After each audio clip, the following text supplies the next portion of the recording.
Just a spoonful of sugar helps the medicine go down.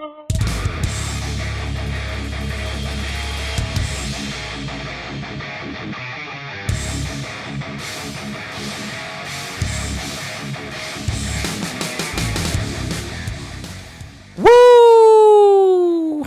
It is I, Andrew, and we have started another Superman episode. Indeed, it has happened. Taking a break from Batman for this week. So, you know me, Ben L is here. Yes. Hello, my son. It is I, your father. We'll make you an offer you can't refuse. And Steve Younis from SupermanHomepage.com. Hey guys, how you doing? Doing great. It's an honor to have you here. Thank you very much. It's a pleasure. It is a pleasure indeed. So, thanks for coming on, Steve. And so this week, we have Steve here because the topic is Superman Hidden Gems Comics. Okay?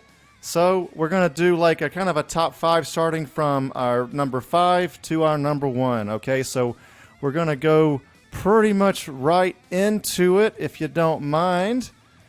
And, yeah, here we go. Oop, I pressed remove. Let's try it again. All right, here we go. So, there's Mini Steve right there. Great picture you guys chosen. Yeah. Oh, man, that was our friend Dan that set that up. It's pretty good, I think. All right. Oh, yeah, I wanted to say in the beginning, so... You know, when I first got into Superman, I looked on Reddit. Are you a moderator on that, Steve, by any chance? Yeah, I do get into a bit of Reddit every now and then. Okay, but you're not a moderator of this. Not of this one, page.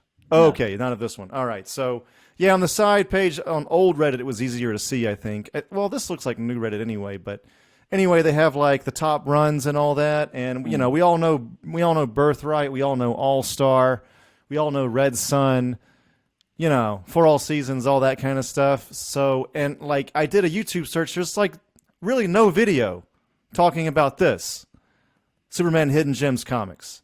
So, yeah, I thought it would be good for us to go over that. So, yeah, let's get it started. So, yeah, here we go. This is your homepage, by the way, for Superman homepage. If people go check that out, please. Yes. Yeah, every Superman fan should be following. I think I've been since 2001, I think, since Smallville came out. Because I remember the reviews on that. Yeah, we've been online since late 1994. So, yeah, we've been around for 25 plus years and going strong. This page has been up since 94? Mm-hmm. Jeez. In one form or another. Yeah, it started by an American guy, Andrew Gould, who sadly passed away in late 96. And before he passed away, I took over running the website. So since 1996, I've been growing it and building it. And it's, you know, it was a home page. It was pretty much just that, a home page. That's how it started, the internet back in that time of the internet. Really couldn't hold much more than a few, you know, text pages. It wasn't really anything graphic. And yeah, since then, I've just built it up to the thousands and thousands of pages that it contains now. Mm-hmm. Man, that's awesome. Amazing. I didn't know it was quite that old. Like, that's 94, man. Like, most Americans got the internet probably around 97 or so. So yeah, that's really on the homepage for Superman then. Yeah, it's there from the beginning. We've called in the experts. All right. So starting it off, this was your number 5 pick, I think, Steve. That's right. So what we have here for number 5, starting it off, is Superman Adventures. Can you tell us a little bit about this? Yeah, well, obviously it was inspired by Superman the Animated Series, and took the art and designs of the characters from that beloved animated series and continued on the stories. Initially written by and drawn by the same people who were involved in the animated series. So it kind of was an expansion of what we saw on our TV screens.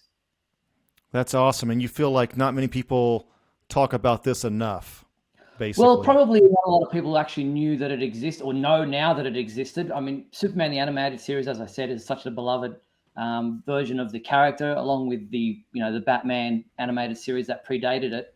And so for fans who are really inspired by that animated version, there is a comic book out there that you might not know about that continues on those stories and introduces other characters that didn't appear in the animated series, like General Zod, for instance. Oh, nice. That's cool. Yeah. All right. I love these tie-in comics. I've read a bunch cool. for Batman stuff, but it's sometimes you find just ties into the thing, but your own gems of episodes. You're just like, man, I wish this is great as a comic, but I wish they also adapted this. Right. And for the first initial run of this, Scott McCloud was the writer, but then in the later editions, Mark Miller, who went on to bigger and better things, wrote quite a few issues of Superman Adventures, and a lot of those stories are absolutely spectacular. So if you want to see Mark Miller taking on Superman, we know that in the movie world he tried to get on board and adapt his ideas for a film, but never came to fruition. He pitched Warner Brothers. But if you want to see what he would do with Superman from the animated series, this is the book to pick up. That's awesome. Nice. We have a little bit of extra info here just for a supplemental. Superman Adventures was an ongoing comic book series published from November of 96 to April of 2002. The series was based on like you just said, continuity of 96 Superman, the animated series. Stories from the series share the same continuity with that of Adventures in the DC Universe, Batman Adventures, and Justice League Adventures. It also shared continuity with the Batman Beyond comic book adaptation, albeit in a future timeline. So there's that. Yep. And I have the one that cover was. Because nice. It was Superman getting training from John Zatara. I was like, I got to check that out. Nice. And then I'm not going to read this whole thing, but some people comment replying to Mark Miller. Your run on Superman Adventures was some of the best Superman comics in the last 20 years or so. Really great stuff. Thanks for giving us a great comic. So, other people agree. Yeah, that's awesome. I actually have not read this yet, but I'm going to after we finish this episode. And the great thing about it is because it's based on the animated series, it kind of stands alone as adventures that you can read without having to know too much of Superman's backstory, which with a character that's been around for 80 plus years, some people find that a bit daunting. Like, where do I start? How do I get into Superman comics? Well, this is a book that you could pick up. This is a good starter. That's interesting. All right. Yeah, I guess it would be kind of an easier read since it's probably skews a little younger. Yeah. Okay. Cool. All right. So my first pick. Oh wait, I still have a little bit more here. Well, yeah. They said the stories are simple but interesting and so on. I'll let people for the visual for on YouTube to see this. I'm going to skip past that. So my number 5 is this. I guess it was a one-shot. I didn't read all of Hitman. It just read this comic because it had Superman in it. And it's a Hitman comic. I think it even won an Eisner. It's Hitman 34, I think from the original run. It's entitled Super Friends. And when I read this, I read it like Zach's his Bippo voice. Yeah, kind of his Bippo voice. Like, I don't know nothing, Superman. Like that kind of thing. Like they kind of write his dialogue like that. Maybe he always talks like that. I just don't. I'm sorry, Internet. I don't know too much about Hitman, actually. I know he was kind of big in the 90s, but, yeah. So Tommy Monahan is sitting atop a roof reading a magazine about Superman when Superman lands on the rooftop. Tommy stares open-mouthed. Superman apologizes for intruding and introduces himself. Superman tells Tommy that something went wrong for him tonight and that he failed. And basically, the whole comic is like their conversation, and like Hitman is saying, like, even though you messed up, you're still Superman. You're America, like that kind of thing. And have you ever read this, Steve? No, that's a new one for me. I haven't seen that. Obviously, I'm not a Hitman fan. I've never picked up that one. Yeah, that is a hidden gem. It's pretty cool. I mean, yeah, I liked it. Do you know anything about this one, Ben? I only know Tommy Monahan from like a couple Batman crossovers, but this does seem like a funny combination here.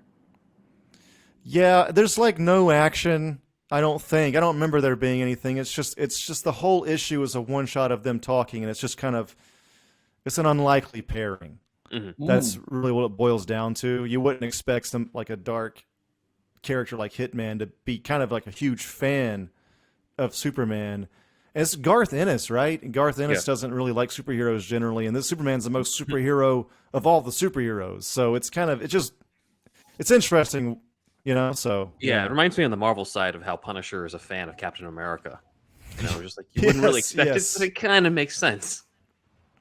That's some sort of patriotism with Punisher, probably, but yeah.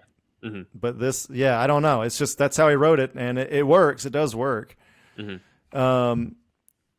I guess Ennis said to Tommy, Superman is the ultimate American, the one concept which will turn our boy just a little bit sentimental. To me, again, writing the way I think the character would be, Superman should be like Jesus, but constantly let down by humanity and never giving up on them. So, and in this panel it says, "You're everything that's great about this country, and you don't even know it." So, well, it's not the first time that Superman has been had that correlation between him and Jesus or Moses. Of course, it's an ongoing theme. I don't know how you feel about this, Steve, but I personally like it. I think it stays it's more true when it's closer to Moses, just because the two, Schuster and Siegel were both Jewish, right? So I don't know it and all that. So I don't know. Yeah, well, I definitely see there's combinations of the character in both stories.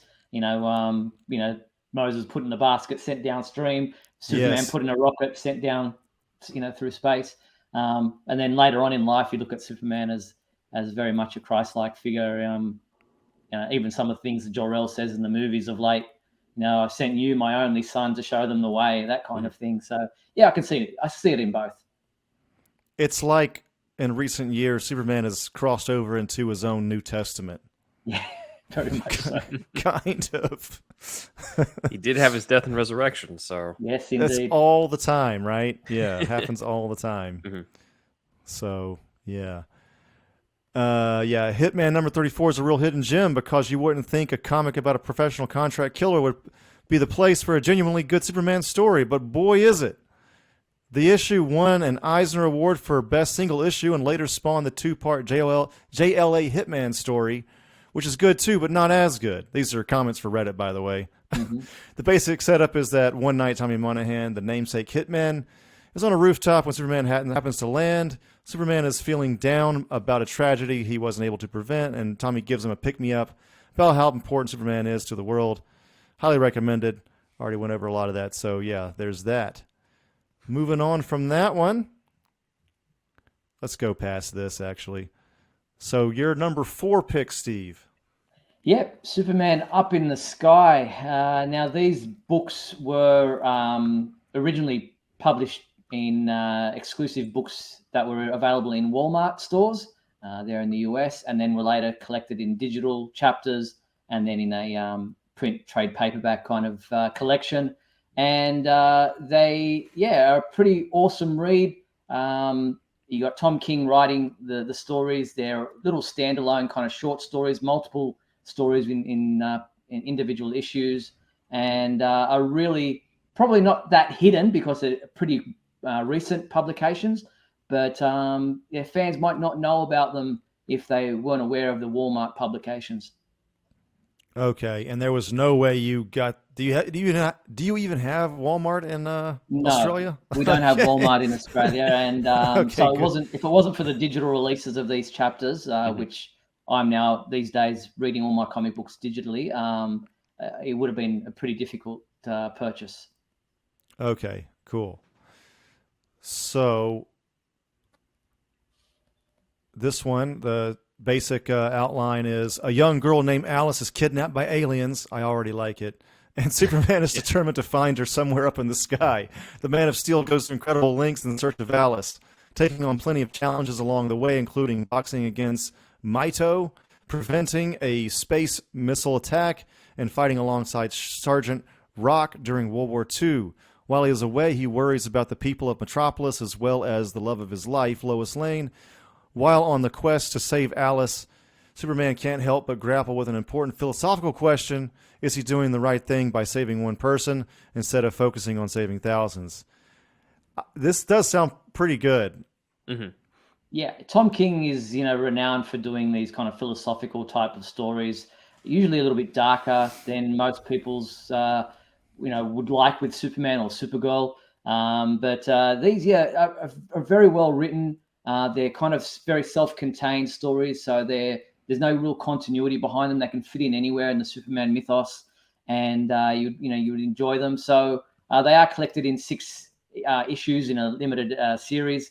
Reprinting those stories, as I said, that were originally published in the Walmart Superman Giants. They're really good, intriguing stories that you might not normally get in Superman comic books because they kind of tackle some pretty heavy-weighted issues. Do you like it whenever Superman kind of goes deep, basically? Is that one of the things that draws you to Superman?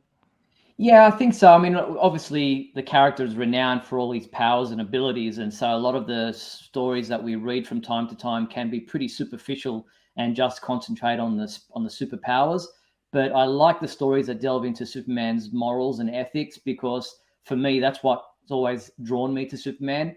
Is he does the right thing because it's the right thing to do, and so for me, looking into the stories about his ideals are more interesting than just stories that show what he can do. Okay, so are you less of a fan of like the Silver Age kind of stuff whenever it's like silly to the max? No, I mean there's a time and place for those kind of stories because we can't always be deep and dark, and not that I want deep and dark stories about Superman. I just want stories that are probably, because of my age now, a little bit more mature.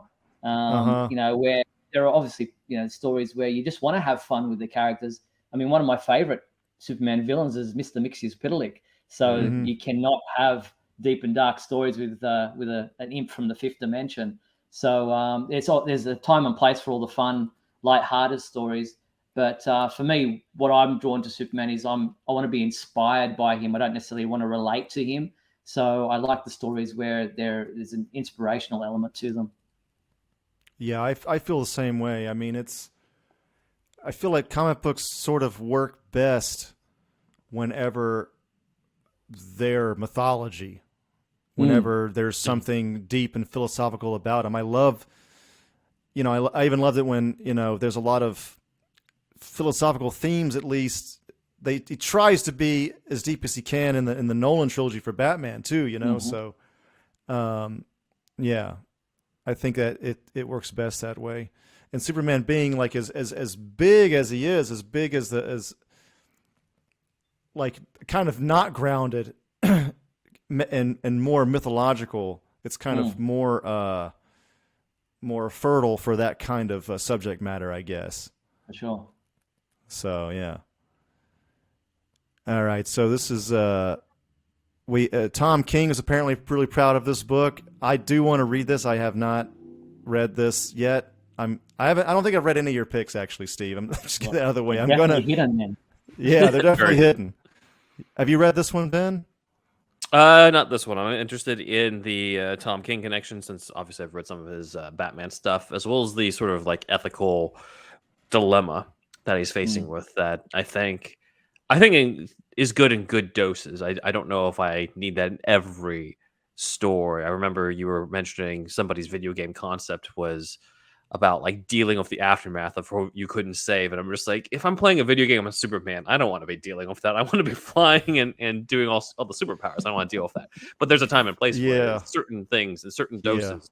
I think it's interesting. But if you go too dark with it, where he's just like, brooding over the thousands he couldn't save in something, I don't need that in my Superman stories.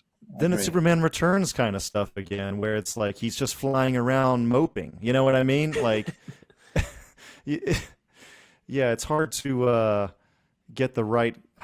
I don't know. It's hard for Superman to please everybody. It seems like, Tom King currently is doing the top run right now, or like the non-hidden gems run right now at DC, or no? For Superman? Yeah. I feel like I see his tweets a lot, but maybe I'm thinking of somebody else. I don't think he's on No, Superman, he's not on right Superman. now. No, he recently wrote the Supergirl, The Woman of Tomorrow limited series, which has been nominated for an Eisner Award. Oh, wow. But yeah, I wasn't that impressed with that run.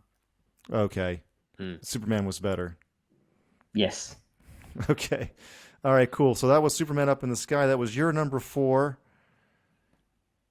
And we have some quotes here. But yeah, one of them is low key, one of the best Superman stories of the past decade, among other comments from Reddit. So yeah, this one definitely has its fans, despite how hidden or not hidden it might be. I'd never heard of it. Next one, Superman Kryptonite. So I did some digging on Reddit and asking around, and this was kind of the number 1 hidden gem as far as it had the most upvotes, it seemed like. So, and this is not the search for Kryptonite. That one's a little bit less hidden, especially since Henry Cavill himself says he liked that run. This is Superman Kryptonite by Darwin Cook and Tim Sale. Okay, and in this one, Clark Kent, Lois Lane, and Jimmy Olsen are tasked to investigate Anthony Gallo, a powerful local mobster, just as Superman begins to realize that his strength may have limits. As Lois begins a dangerous game of flirtation with Gallo, Clark's investigations bring him into contact with his most deadly adversary. Have you read this one, Steve?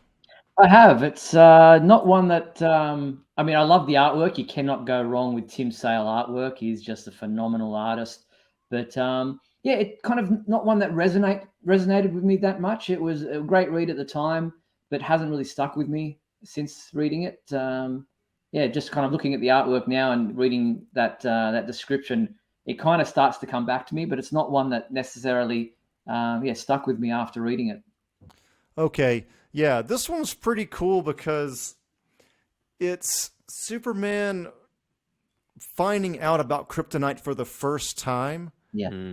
And he's kind of wrestling with, like, he knows he feels kind of invincible a lot of the time, like so far, but he's also, I guess you could say, smart enough to realize that he's probably not completely invincible. And he's kind of worried that something might come along, and it inevitably does too, right? And there's a great scene with Pa Kent too, and Ma Kent. They're talking about it, and it's like in the first issue or 2 of this, and Pa Kent just walks outside because they're in the house, and he just walks outside because he doesn't want to deal with the conversation anymore, or something like that. Anyway, I thought it was a really good scene. Yeah, this was a pretty cool one. This guy, Jacob Edgar, said, give me an underrated or under-discussed comic art you really love, one Marvel. See, I'll start. Superman Kryptonite by Darwin Cook and Tim Sale. And another person said, I bought this story as it was released in singles. Oh my God, issue 11. Couldn't have taken any longer. I love this story, and I considered an unofficial sequel to Loeb Sale Superman for All Seasons. I mean, the artwork is kind of similar. So yeah, because of Sale's art or because of other themes? Like, are there other themes from Superman for All Seasons? Art. Okay, probably. Yeah. I can see that. I would agree. Do you remember that at all, Steve? I don't. Which one? Art. Superman for All Seasons? Yeah, are there any kind of, is it kind of related? Well, I think because of Tim Sale's artwork that or plot wise or anything. No, other than the artwork, I don't think there is really any thematic comparisons. Yeah. Okay. All right. So moving forward, your pick. So this would be your number 3, right? That would be right. It's right in the middle there of my top 5 of these hidden gems. This was obviously with Mr. Mxyzptlk, as I mentioned before, being one of my favorites. The Joker here in Superman Emperor Joker tricks Mxyzptlk into, I guess, transferring some of his powers to the Joker. And the Joker then goes about reforming reality to his crazy way of thinking, and shenanigans ensue. It's a crazy story. I remember at the time, this one brings back a lot of memories for me, because at the time nobody knew who the person was behind this story, who the villain was, and they had released the image online, but the cover was masked out, so you couldn't. The main character was just black, and somebody at DC accidentally posted the real finished version, and within half a second had taken it down. But in that half a second, I'd actually grabbed the image and was like having this dilemma about, what do I do? Do I reveal it? Do I get in trouble with DC? It's a scoop here, but how much, do I get the slap on the wrist and risk DC never giving me anything ever again? Or do I break the scoop? But I think I ended up breaking the scoop at the time, and it was never amounted to anything great as it did in my head. But this was an interesting story. It had some great Ed McGuinness artwork, Jeff Loeb writing it, Joe Kelly, Doug Mankey, all involved. It's just a really interesting story that just goes crazy in all different directions.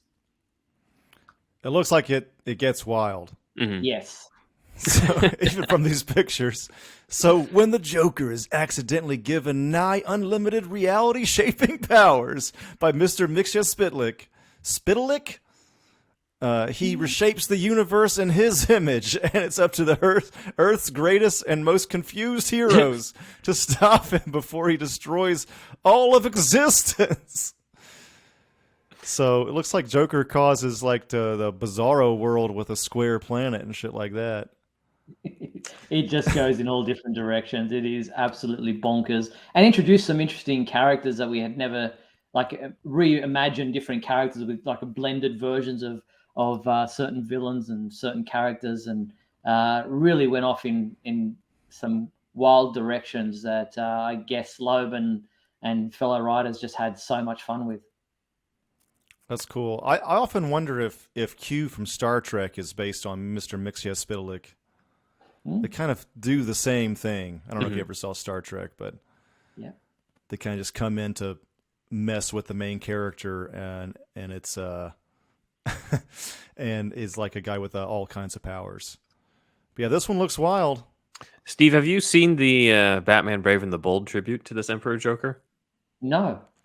They did a whole episode of him kind of doing Emperor Joker, except he gets his powers from Batmite instead of Mr. Mix's Spitlik, because it's a Batman animated series. Yeah. But he's in the Emperor Joker getup in the episode. So I'll look that up while Andrew's going to give you the specific episode title. Oh, yeah. I'm not sure if I have that title with me, man, but I'm giving the episode title. You got it. Oh, okay, I got you. Yeah. Emperor Joker is the name of it for Batman the Brave and the Bold. Nice. Again, another comment from someone online. Why doesn't anyone talk about Emperor Joker? When I started reading Emperor Joker, I was expecting a simple Superman versus the Joker story. I wasn't expecting it to be a phenomenal character piece for Superman. Why have I never seen anyone talk about this story? The back half of the story especially is an extremely compelling and thoughtful piece on what makes Superman Superman. But not just that, it's also a story that makes me enjoy the Joker as a villain. As someone who despises Joker, that's a remarkable achievement. Why isn't the story talked about more? So you feel basically the same way, Steve? Yeah, well, we're just giving this person what they want. We're talking about it more. That's true. That's true. Shining a light on it. Exactly. Giving it its spotlight. That's awesome. Yeah, I like it when they get real wacky like this. And them saying that it's a great character piece for Superman, too, that's great. Sometimes not every run is going to have that. It doesn't need it necessarily, but I'm glad that it seems to have that as well. Well, one of those things about why Mixia Spitalik is such an enjoyable character for me is that because he pushes Superman to his limits, and he's got to think outside the box, because with Mixia there is no box. It's it's just out there, and so Superman's got to be as clever as he can be, and not everything can be punched. So it's for me, this kind of story is right in my wheelhouse, and just the wackiness of the Joker is just completely bonkers, and then you give him Mixia's powers and then try to put him against Superman is just like not a story you've ever really kind of thought about before. That is awesome. Mm-hmm. Did you get the name of the episode, Ben? Yeah, I told him it was Emperor Joker. Oh, I'm sorry. Yeah, I don't know. They didn't really go out of too extravagant with that. I'm just like, we might as well just go with this. Yeah, We're not going to come up with anything better. That's awesome. All right, so moving on. All right, so my number 3 is it's another one shot. It's Superman Action Comics 792, Big City Little Man. Have you read this one, Steve? Yes. What do you think about Joe this Kelly's run? Yeah, and the artwork by Mark Morales is and Pasquale Perry. I remember reading this series and enjoying it, but the specifics aren't coming to me right now. Remind me what the story was about. Okay, so basically, it's like, well, I probably have a better one right here than what I could say. Yeah. Someone close to Clark is missing. What can Superman do? It's a different role for Superman, who has to play detective or investigative journalist, whatever you want to call it. There's a lot for Clark to do in this one, actually, not just Superman, but he's getting to the bottom of a mystery. And essentially, the whole point of it is, I mean, I'm going to spoil a little bit of it here, so fast forward or stop listening if you care about spoilers, but this is a few years old at this point. But the whole point of it is, like, Superman is just as willing to save one person over saving thousands. Like, sometimes he focuses on just one person. And it's a person from Costa Rica, I think, and it was an accident that happened there. Some guy was missing or something like that, and he was, I think, even recovering the body. I can't remember the exact specifics. I just read this last week, but it's something along those lines. But it's pretty good, and it's pretty much self-contained. You can get through it quickly, and yeah. Have you ever read this one, Ben? I haven't. I do like the fact it's Joe Kelly because, we're fans, of course, of the What's So Funny About Truth, Justice, and the American Way. That's a classic. That's a classic story on that. But I've been meaning to check out his other stuff because of the fact that, that's such a good one. But he's sure to have had other gems, and this is one of those. It sounds like an interesting play with the dilemma that's similar to the one that Steve brought up in terms of Tom King's run of the one persons versus thousands type of thing. So it's interesting to see the different themes are gonna come up in different ways. And so here we have a similar theme, but I'm sure it's done very differently from one story to the next. Yeah, there's like lines like, why does Superman care about this guy in Costa Rica or whatever, things like that. And, just again, trying to talk about Superman's morality and code of ethics or whatever. But yeah, and then there's just a cool investigative journalist aspect to it. And I would love for them to have more of that with Man of Steel 2 or whatever movie they do next. It gives Clark something to do. That's one of my takeaways. I'm always thinking about how it should be used in movies, Steve. Yep. And it was one of my takeaways when reading this was, Henry Cavill's Clark, I like him, but they never gave his Clark too much to do. So, one of those football games, Clark. Yeah, one of those football games. Your job. Yeah, Clark. How did they bring him back? They killed him in the last one. So I know. Yeah, but I'm with you there. I like the stories about Clark Kent and seeing what his role and how it kind of brings back memories of the old 1950s Superman Adventures of Superman TV series with George Reeves. It's all about Clark doing all the investigating, and then it's kind of Superman who comes into the end to save the day. But it's all about Clark and Lois and Jimmy and the Daily Planet crew investigating different things, and the Superman has to kind of be the savior at the end of it. So I always enjoyed the stories that kind of have Clark being the real character and Superman being the savior at the end, or being kind of the bit part character. I wouldn't mind Superman being the main, but I mean, it's just a matter of, don't make several movies with Clark having almost nothing to do. It just seems like, I know there's a lot of cooks in the kitchen there, but it would be nice for the next go around for Clark to have a little bit more to do, and Lois and Clark on the case, getting the scoop. It just works perfectly. And have you heard of that idea out there of people saying wouldn't it be a good movie if they had the FBI out to kill Clark Kent because of something that he wrote in his newspaper clip, not realizing that he's Superman bonds, and it'd so be it's all incredible. about Yeah, I have heard that. Yeah. They just haven't really done a lot in general with the reporter stuff in terms of Clark as a reporter on film. They've done a lot more in TV, of course, as you've mentioned, but like on film, it's definitely a missing component. Not just with the Cavill one, but like I think every single theatrical version that's been out there, which is a shame because of the fact that you're missing one half of the entire equation on that. There's a lot more to Clark Kent than what the popular perception is the Christopher Reeve version, the sort of bumbling type, but he can still be a capable, really dedicated reporter. Not quite as good as Lois, but still good on that type of stuff. And I think that's what's missing, and we need that in the next version. For sure. Yeah, exactly. All right. So moving on from that. Oh, yeah, I have a little bit more. I already said that. Yeah, moving on from that. Somebody said online, this is one of my favorite Superman stories. I love this issue. Not only does it showcase Clark's skills as an investigative reporter, but it also demonstrates Superman's compassion and how much he values the sanctity of life. So, yeah, there you go on that. And moving on. So we've reached the halfway mark here, and we are going to the break. Explode When Defeated presents something really neat and full of meat. Those children aren't going to protect themselves in a brand new podcast series about everyone's favorite giant reptile. Godzilla? No, we already did that one. Rodan? No, we did that one too. Gorgo? Gamera. We're talking about Gamera. From turtles to medieval samurai golems on our new series, Demolition Daiei. Only on the HyperX Podcast Network. Ellen, in 15 seconds, what is Nice Games Club? It's our game dev podcast. Steven, help! Game mechanics, accessibility, art and animation, level design, prototyping. Everything that goes into making video games. How's that, Mark? Nice.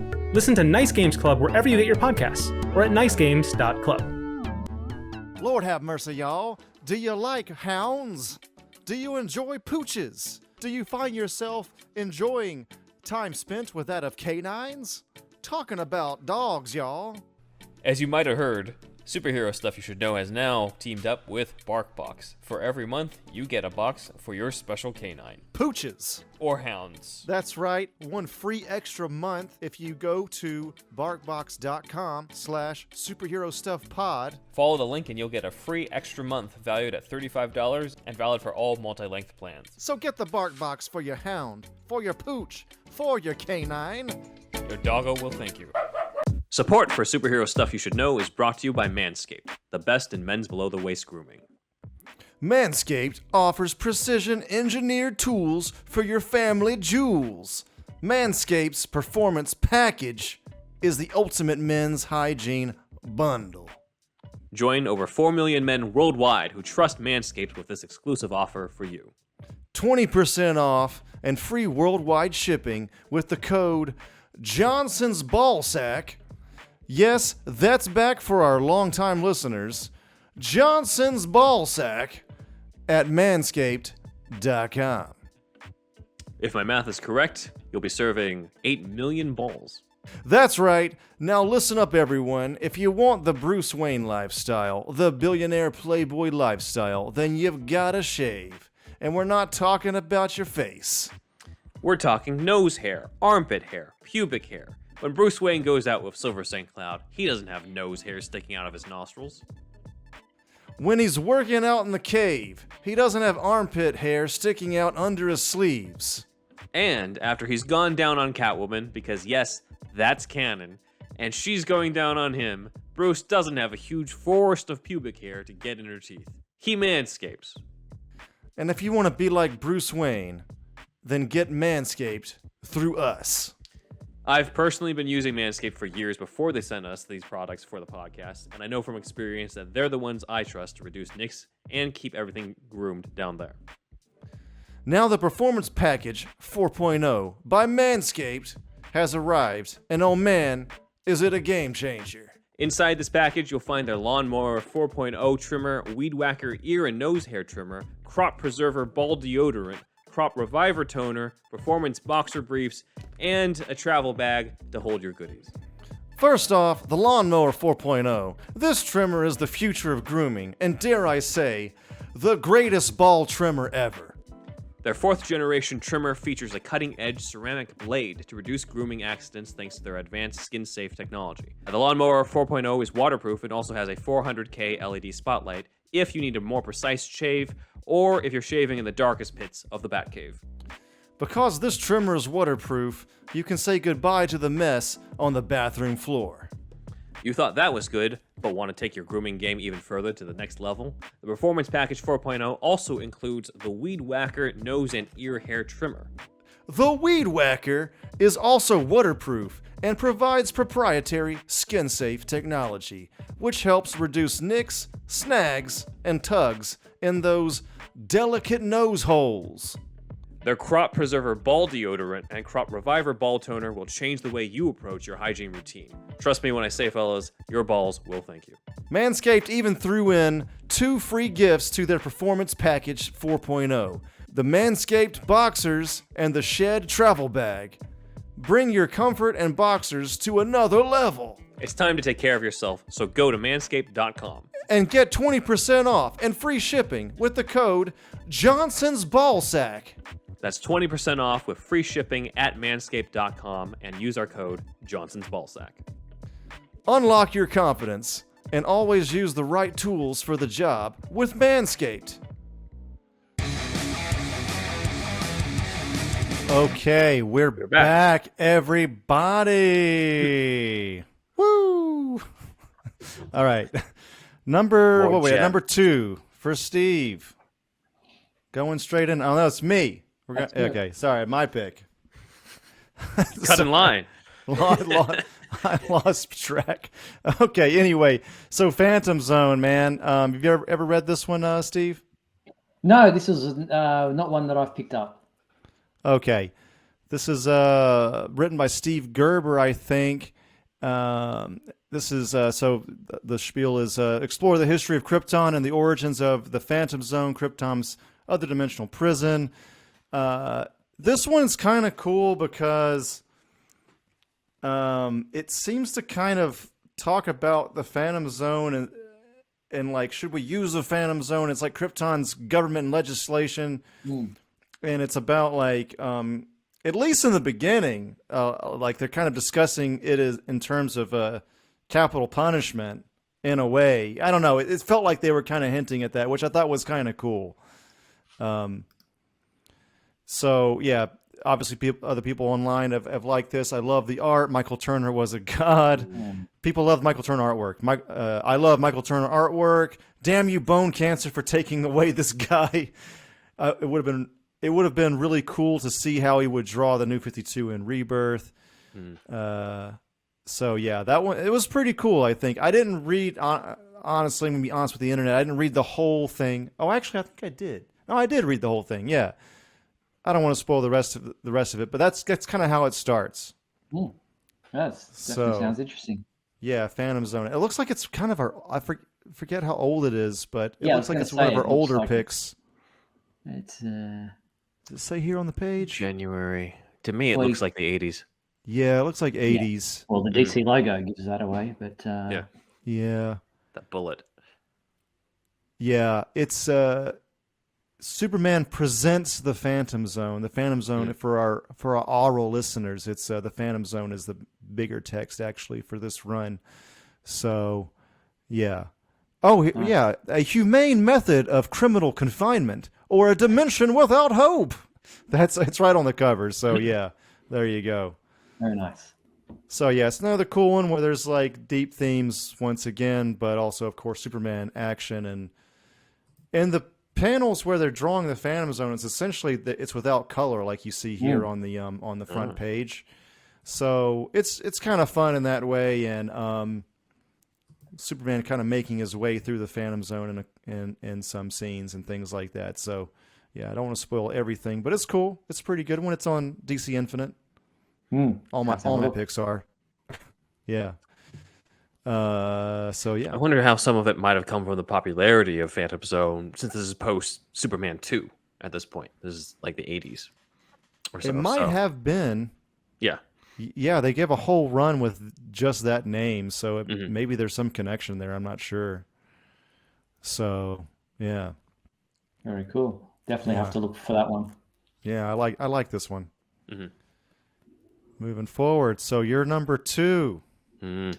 Superman, Lois, and Clark. So again, this is not that old, but this was the connection point between the New 52 and Rebirth, in where they brought back the, if you want, the John Byrne era Superman, Clark Kent, and Lois, and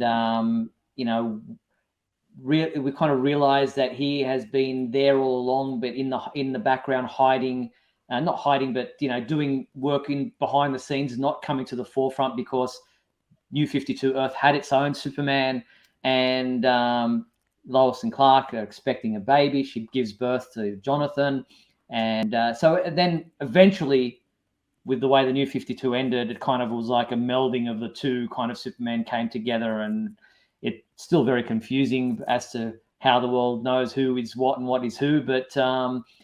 This was Dan Jurgens again writing the Superman that fans was beloved by fans through that era of the John Byrne era, and bring it into modern context. So a well-worthy read.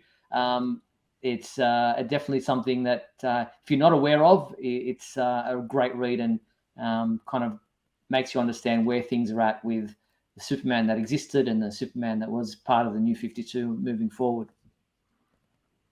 Okay, I've read this one. Yeah, it's pretty good. I feel like this is one of the big inspirations for the Superman and Lois show. Obviously, they had to take away the different continuities and him coming from a different world and all the stuff that would make it even more complicated. But them sort of being on the farm and raising a family, that type of stuff is in here. You can definitely see the DNA inspiring the show, which is kind of just a combination of this plus a lot of the 90s Death of Superman, John Byrne era type stuff. So yeah, this was a 8-issue comic book limited series. I think the first issue was around mid 2015. So we're going back about 7 years now when this was first released. But it's got the post-crisis married Superman and Lois, and them having a child. So it's a really good read, and always see Dan Jurgens involved in anything with Superman, it's going to be good. Yeah, it's pretty solid. You think influences Superman and Lois in some ways? Yeah, I think I agree with Ben in that there are definitely some similarities there. It's funny how for the longest time, fans were like, no, Superman and Lois can't be together because she shouldn't know his secret identity. And then we've come to a point now in Superman mythos where we just know that they're together. That's they're whether they're married or not. We're happy with we've come to that understanding. And then when the Superman Returns came out and it was revealed that he had a son, kind of thing, everyone was like, "No, Superman can't have a son. He's not." And now we just come to the point where we know he has a son, or in the TV series he has 2 sons. It's just become part of what we understand to be part of the Superman lore. So it's funny how we've progressed in what we allow and what we are happy to be part of the story. Superman having children now is neither here nor there for most people. It's just part of the progress of the character, and here it's not something it's new, because we had imaginary stories and that in the Silver Age where Lois was struggling with having a baby that had superpowers, and we had all these different ideas but they're always imaginary stories. Now we've come to the understanding that Superman and Lois are married and they have a child or children, and we move forward. Oh, definitely. I like where we've come. I think that's a good evolution, actually. I almost forgot about Lois never knowing back in the day, because it's just this is just so part and parcel to everything going on now in pretty much every iteration. I wonder how much of that comes from Superman fans just growing up, where they're just like, Lois they can't be together, and then later on, those fans who are now married, they're just like, oh wait, married life for Superman, I can relate to that, and then just he can't have a son, and then they get kids, and then this type of run comes out, or the Superman and Lois show comes out, and they're like, oh, you know what? This is perfect, because it fits where they're at in the timeline. I agree. And I think that's probably a problem for the comic book industry, in that we are a maturing, growing audience. We don't really have kids reading comic books anymore because they've got better things to throw their money at. and get more bang out of their buck with, video games, and they're so just into their YouTube and TikTok and everything else that reading a book, no, who does that anymore? Especially one with pictures in it. We got the MCU for that. Exactly. For comic books. I've heard that it's like an all-time low for comic book sales, even though comic book movies are obviously more popular than they've ever been. So, which it's it's good and sad at the same time. Yeah, I'm with you. So yeah, Superman Lois and Clark is an 8-issue comic book limited series published by DC Comics, written by Dan Jurgens and art by Lee Weeks. The series is notable for the reintroduction of the post-crisis Superman and Lois Lane in DC continuity after DC erased the characters in the 2011 New 52 relaunch. The series follows the life and adventures of Superman Clark Kent and his wife Lois Lane and their son John Kent as they face new challenges living in the New 52 universe. So, yeah. Check it out, everybody. Definitely. One guy said, I thought this was going to be a nostalgia wank, but it's actually one of my favorite books that I'm currently pulling. Oh, he used wank and pulling in the same sentence. That's I feel true. like that was deliberate. This guy's a genius. And so I responded, exactly, I was pessimistic and assumed it would only be good because of nostalgia. It's actually an incredible story. And somebody else said, not continuing the metaphor. Yes.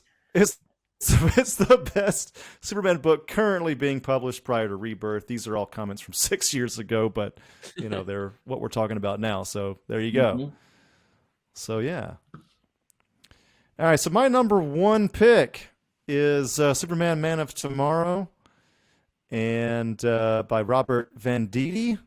Venditti. This was digital first.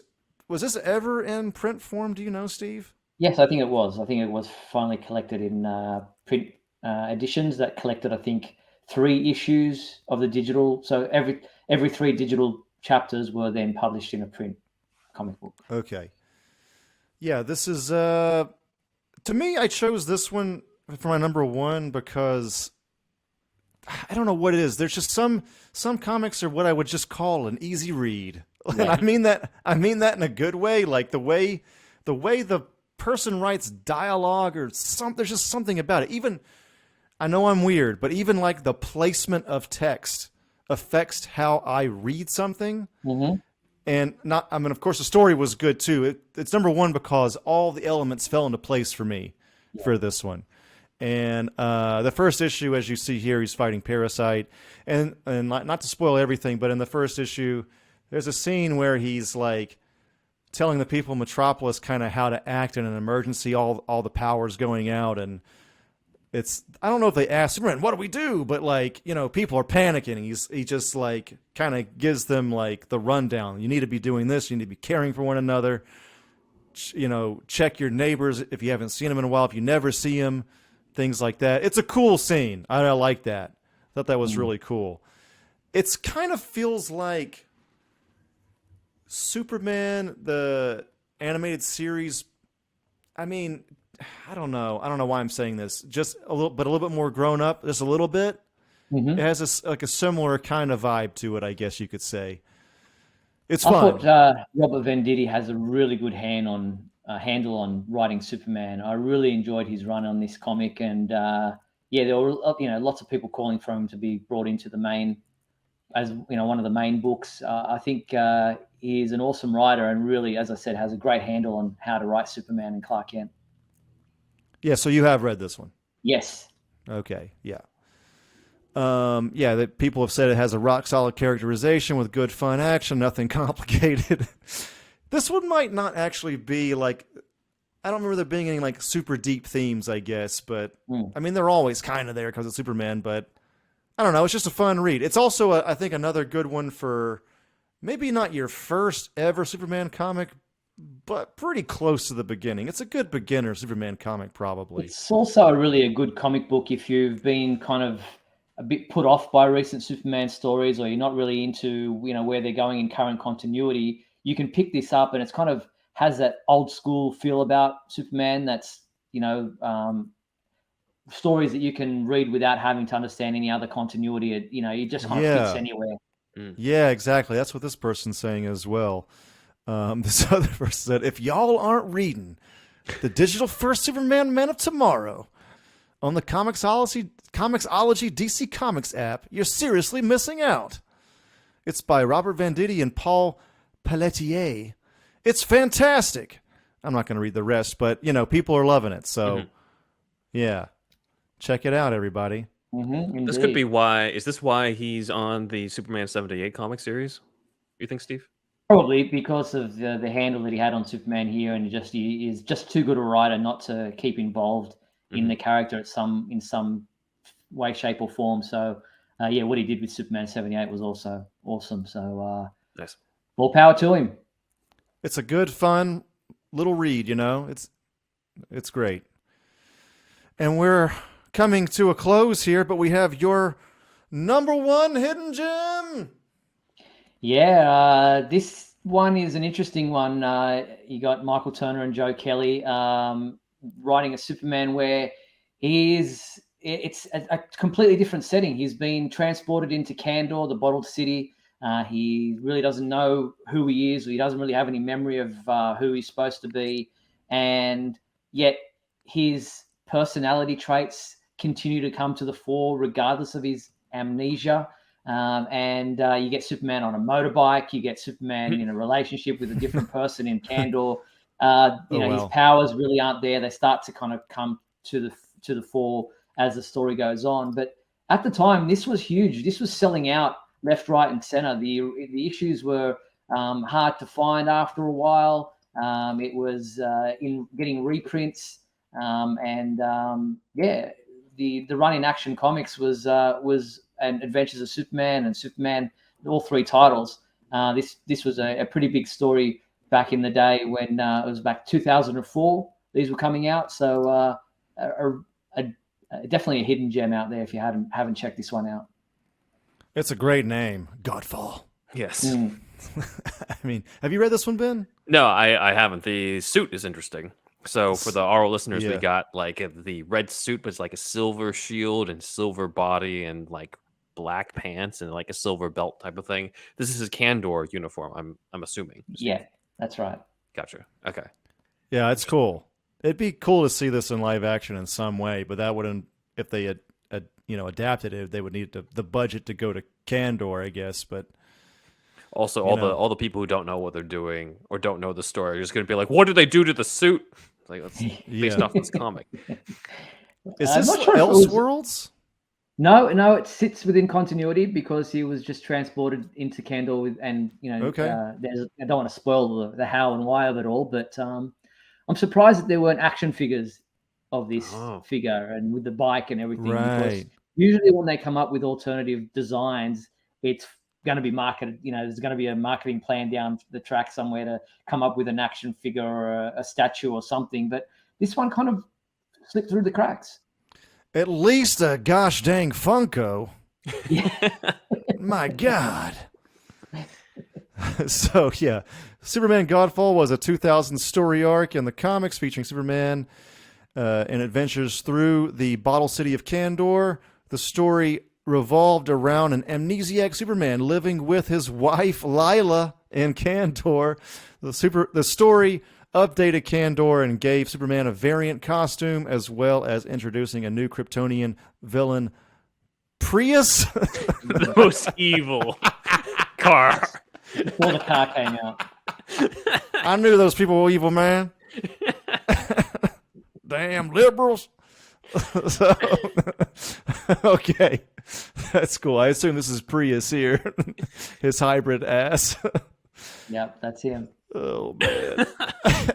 Is Michael Turner a Republican? This is amazing. This is interesting because he's got the S shield too.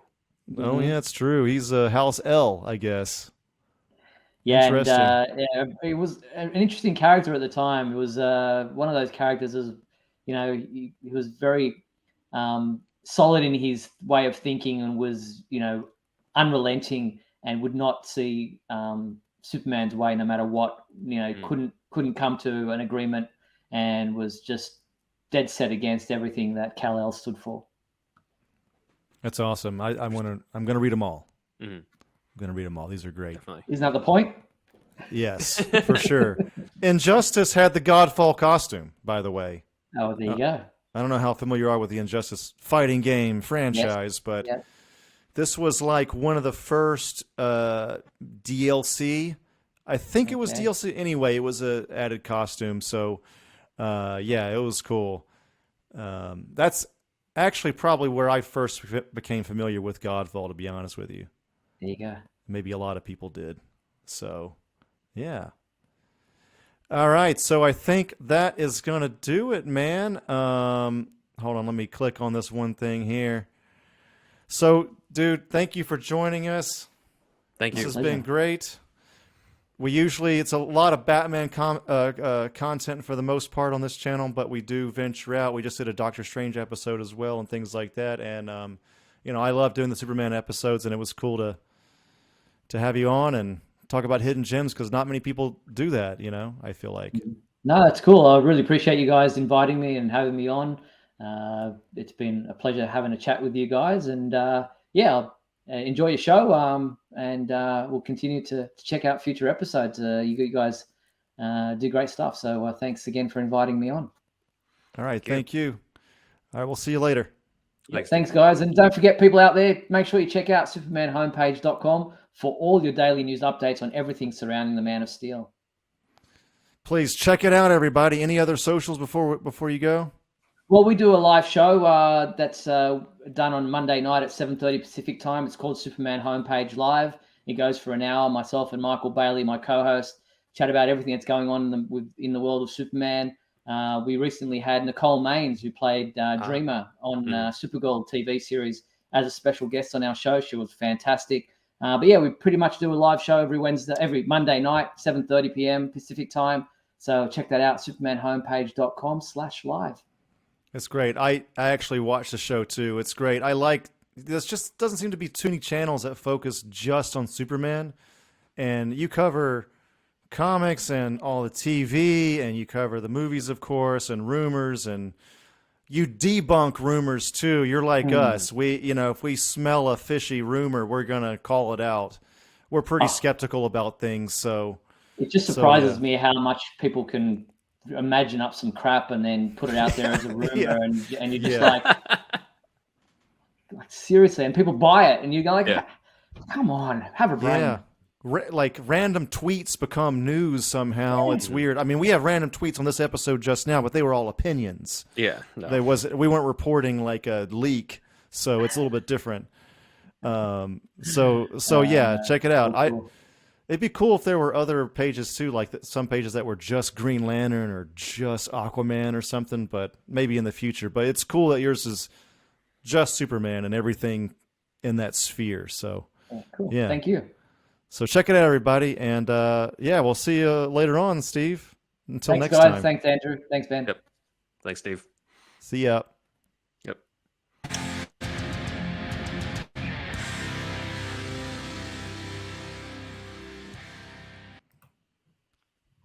All right, man. So hold on, let me click on that button again. It's usually Ben that heads this part up, man. So I have to get used to this shit.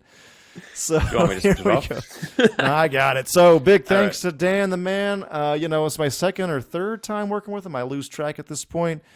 But he's the research assistant, gathering all the visuals for the YouTube experience, and also for, not just YouTube, for kind of the whole thing, kind of helping out, bring the episode together in preparations. So, yeah. And we have our comments. So, first comment. It's from Patrick. Not about us. Arana, Allen. I like Peanut and the other cat. Keep up the good other work. Cat. Oh, the other cat, man. You Tell say him his name every single episode. It's Alfie Pennyworth. I know. You do say his name every time. Oh, man. I thought that was funny. Yeah, I like Peanut. That's great, man. That was on our Riddler episode. I guess not about us. Peanut shows up. Yeah. What was that? The unmade version of the Riddler, who was Lyle Heckendorf. Yeah, so that was where that comment comes from. Next comment. Thank you for that comment, by the way. That's great. Next comment is from Cosmic 8 Starlight Cafe. I'll never get tired of Andrew's oral and orally. So, full disclosure, whenever I host an episode, I just search for me in the comments to see if anybody said anything. Because why not? I don't host as much as Ben. Say. Yeah, so it's not generally a whole lot, but I want to highlight them when I can. Sure. But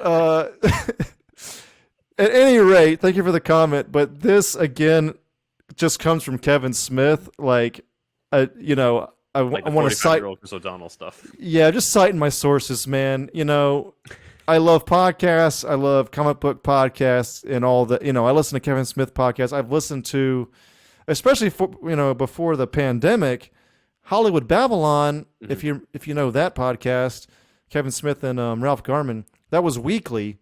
It was all the time. Like, it's barely there anymore because of COVID and shit. But anyway, that's how I got to know a lot of Kevin Smith's jokes outside of his humor. And anyway, I'm going on a tangent, but 45-year-old Chris O'Donnell, I feel like we've done that more than Kevin Smith has at this point. Probably. That and oral and orally, like, he always says it like, I'm going to give you oral, like, instead of oral. You make it, yeah. He makes it more sexual. He makes it more sexual because he's Kevin Smith. That's what he does. So, yeah, thank you, Cosmic 8, Starlight, Cafe 8. All right, so the last one is from Braxton Wages. He says, I agree. The first Doctor Strange movie was great. I don't understand why it is so underrated. It was perfect, just like the comics, with a dash of those crazy psychedelic effects. And the origin is part of the tradition of heroic storytelling with the asshole who gets hurt and has to be a better person. That was on our unmade Doctor Strange script episode. So thank you, Braxton Wages. That's awesome. Thank you, Braxton. And Thank we you, agree, Braxton. of course. We agree, yes. I think you're preaching to the choir on that one. And before we go to our Patreon thank yous and all that, we do have just one more word from our sponsor, one of our sponsors. Make room for huge plays with the HyperX Alloy Origin 65 mechanical gaming keyboard and the Pulsefire Haste wireless mouse. The Alloy Origin 65 has a functionally compact form factor, keeping the arrow keys without the number pad and function keys. The Pulsefire Haste is the lightest wireless mouse from HyperX, featuring a robust connection, up to 100 hours of battery life, and is even water resistant. The Alloy Origin 65 and Pulsefire Haste wireless. Keep your setup clean and clutter-free with the Alloy Origin 65 mechanical keyboard and the Pulsefire Haste wireless mouse. Alrighty, so getting back into it, we have our Patreones, as Zach always said. So please check out the full list on the visual, and I'll just say a few on the oral. So thanks again to Pete B, Halsey C, Maurice D, Jonathan, Noel, Robert H, RD, Decade W, Decade VV, Josh M, and Benjamin V, and our other supporters also on the list there up on the board.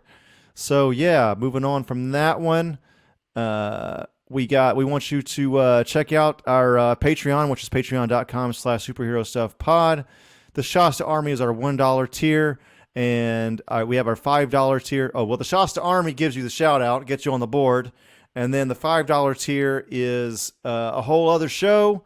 The rubber meets the road really in this at this tier basically. So this show is every Monday. You get a whole other show every Friday, weekly, cancel anytime, pay $5, binge it if you want, do whatever you want. But yeah, that's our $5 tier. So it gets you also the $1 tier. And then we also have the monthly meetup, which is our $10 tier. And that gives you the $1 and $5 tier benefits. But also you can join us in kind of a Zoom-like call, and we have a topic at hand, and we just kind of basically we have a topic, but also shoot the shit with fans and listeners.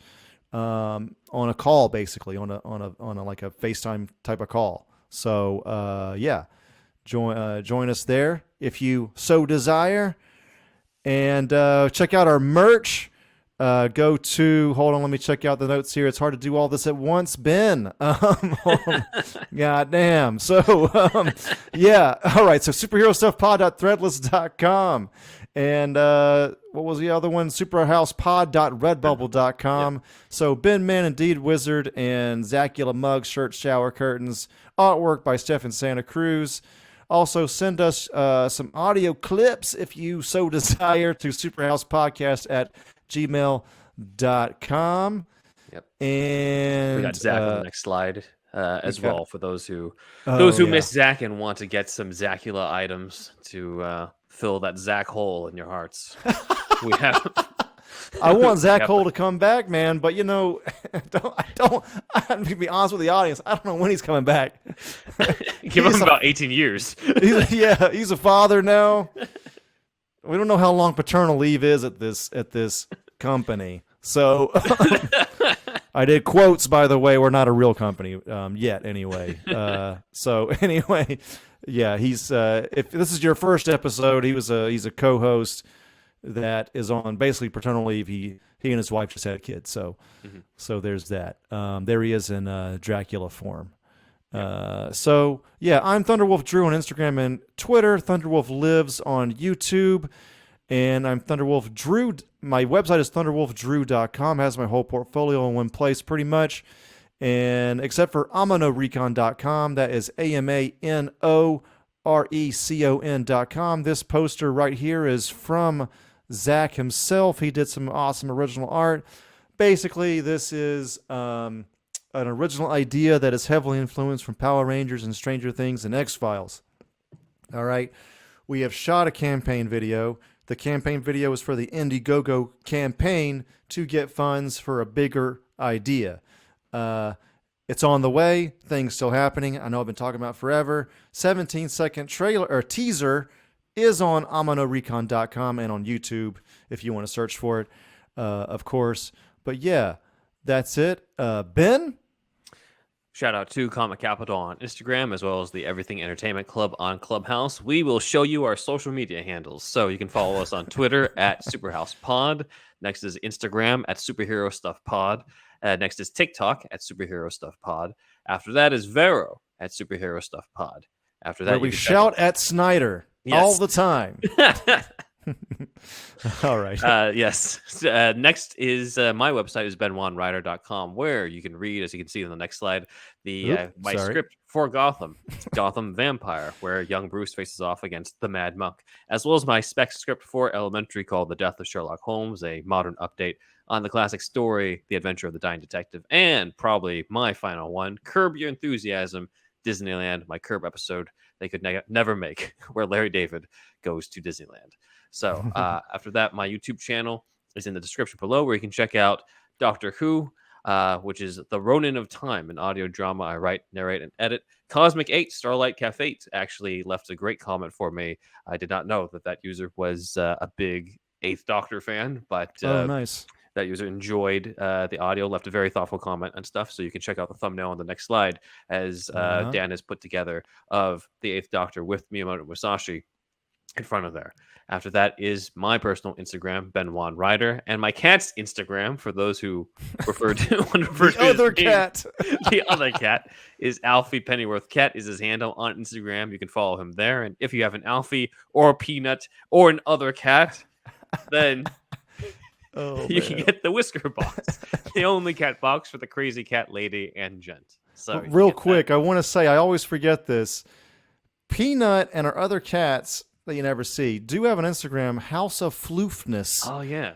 They're not my wife handles that mostly. Well, 100%. I don't really have anything to do with that, but you can see him on there. Peanut's on there.